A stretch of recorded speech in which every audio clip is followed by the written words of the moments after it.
د افغانستان چټک بالر نوین الحق چې د پاکستان سره د لوبډلې لپاره نه واخیستل شوی، اوس د اسیا جام لپاره هم په لوبډله کې نه دی شامل او همدا لامل دی چې د هغه مینوال دې خبرې اندېښمن کړي دي چې ولې نوین الحق په لوبډله کې نه دی اخیستل شوی.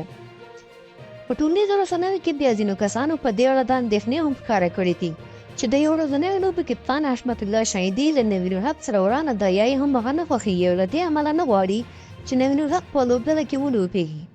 خو په اصل کې داسې هیڅ نشته دی، بلکې حقیقت بیخي بل ډول دی.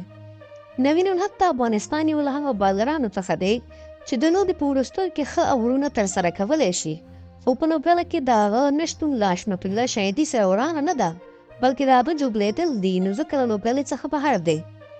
که څه هم کرکټ بورډ هم په دې اړه معلومات ورکړي وو، اوس په خپله نوین الحق هم دا خبره کړې ده چې هغه جوړ شوی و او ژر به روغ شي چې یو ځل بیا به کرکټ ته بیرته راوګرځي. نوین الحق په خپله فیسبوک پاڼه کې په دې اړه لیکلي دي چې 3 میاشتې مخکې په ویټالیټي بلاست سیالیو کې جوړ شوی و چې په دغه موده کې د هیڅ نړیوال او لیګ کرکټ نه دی کړی. هغه همداراز مینوال ته ډاډ ورکړی دی چې اوس نوموړی د رغېدو په وروستي پړاو کې دی.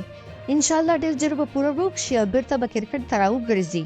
نوموړی همداراز د ملګرو او خواخوږو څخه مننه هم کړې ده چې د هغه د روغتیا پوښتنه یې کړې ده.